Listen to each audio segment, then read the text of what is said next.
L'histoire de Zena et Khalifa. Dans un quartier populaire de Conakry, en Guinée, vivait un couple respecté. Aboubacar, ancien instituteur posé qu'on appelait Maître Bako, et sa femme Adjara, couturière reconnue pour ses pagnes cousues avec soin. Leur maison, modeste mais chaleureuse, abritait 2 filles, Zena, l'aînée, et Khalifa, la cadette. Zena était la perle du quartier, souriante, polie et studieuse. Les anciens disaient toujours qu'elle irait loin, et chaque fois qu'elle réussissait un examen, tout le voisinage célébrait. Khalifa, elle, avait une autre énergie, rieuse, bavarde, entière, mais souvent incomprise. On voyait en elle la rebelle, pas la généreuse. Quand elle tombait malade, sa mère lui disait qu'elle était solide. Quand elle réussissait à l'école, son père se contentait d'un « bien » continu. Même à table, c'était Zena qu'on servait en premier. Peu à peu, Khalifa sentit un poids au fond de son cœur, cette impression de vivre dans l'ombre de sa sœur. Puis arriva Ibrahima, un étudiant en droit venu habiter chez son oncle, 2 rues plus loin. Toujours poli, bien habillé et serviable, il attira vite les regards, mais lui ne voyait qu'une seule personne, Zena. Il passait devant la maison pour croiser son regard, proposait de porter les sacs d'Adjara, venait discuter avec Maître Bako sous prétexte de demander des conseils, alors qu'en vérité, il voulait simplement voir Zena. Khalifa, en silence, observait, et son cœur se serrait encore plus. Encore une fois, c'était sa sœur qu'on remarquait, qu'on admirait, qu'on aimait. La jalousie devint un poison. D'abord, Khalifa lança des piques, des moqueries, des humiliations en public. Mais Zena ne répondait jamais. Elle souriait, baissait les yeux et avançait, et ce silence rendait Khalifa encore plus folle. Jusqu'au soir où, après une dispute, elle passa à l'acte. Dans un moment de rage, elle s'introduisit dans les affaires de sa sœur et déchira son dossier scolaire. Ce précieux dossier qui devait lui permettre d'obtenir une bourse universitaire et de réaliser son rêve d'études à Dakar. Le lendemain, Zena découvrit son avenir brisé. En larmes, elle sombra dans une profonde tristesse. Ibrahima, qui avait commencé à parler mariage, s'éloigna peu à peu, voyant son espoir s'éteindre. Khalifa avait atteint son but, sa sœur n'était plus au sommet. Mais ce qu'elle récolta fut bien plus lourd. Le regard de déception dans les yeux de ses parents, le poids de la culpabilité sur ses épaules, et surtout le silence de Zena, qui, malgré tout, ne l'accusa jamais. Les mois passèrent à Conakry, mais l'ambiance dans la maison de Maître Bako avait changé. Zena n'était plus la même.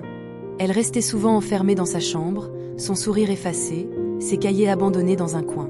Les voisins, qui avaient l'habitude de la voir traverser le quartier avec fierté, se demandaient ce qui s'était passé. Mais Zena ne disait rien. Elle gardait pour elle ce secret, ce silence lourd qui la consumait.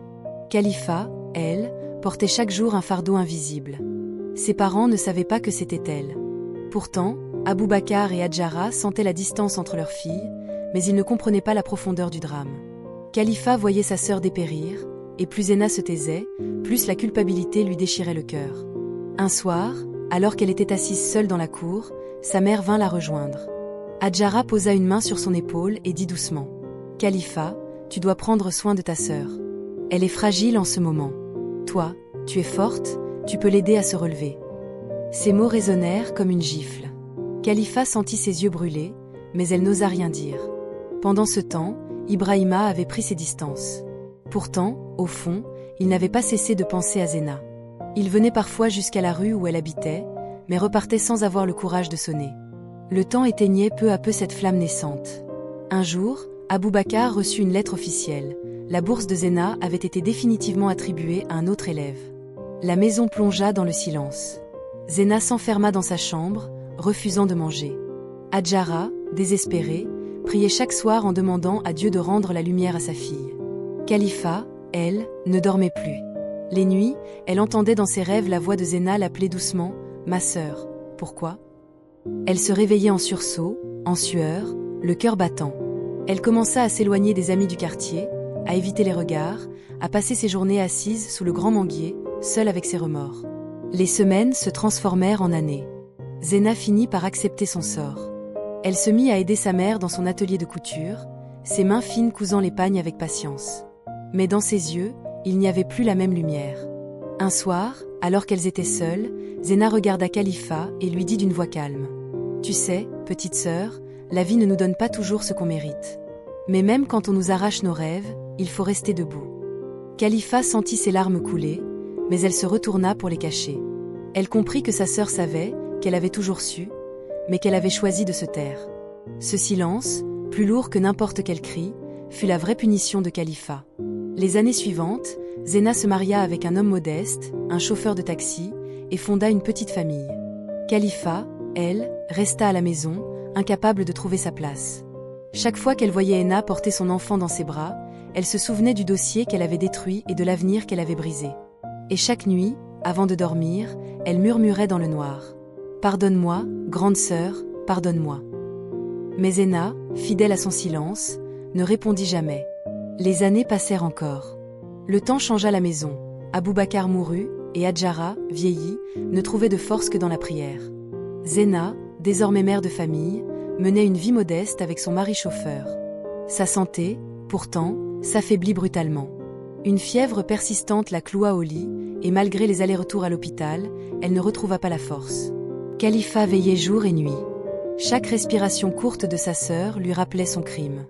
Une nuit de pluie, incapable de supporter ce poids, elle prit la main brûlante de Zena et murmura d'une voix tremblante. « Henna, il faut que tu saches. C'était moi, c'est moi qui ai détruit ton dossier. J'étais jalouse, je t'ai détestée, alors que tu ne m'avais jamais fait de mal. Pardonne-moi, grande sœur, pardonne-moi. » Elle éclata en sanglots, posant son front sur la main de Zena. Après un long silence, Zena ouvrit les yeux, et d'une voix faible, presque un souffle, répondit. « Khalifa, je savais. Depuis le premier jour, mais je t'ai toujours pardonné. Parce que tu es ma sœur. » Ses yeux se fermèrent doucement, et un léger sourire apparut sur son visage. Khalifa pleura toute la nuit, tenant la main de sa sœur. À l'aube, quand le coq chanta, Zena ne respirait plus. Ce jour-là, tout le quartier accompagna Zena à sa dernière demeure.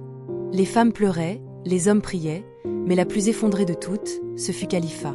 Elle avait enfin reçu le pardon qu'elle cherchait depuis des années, mais il arrivait trop tard pour être vécu ensemble.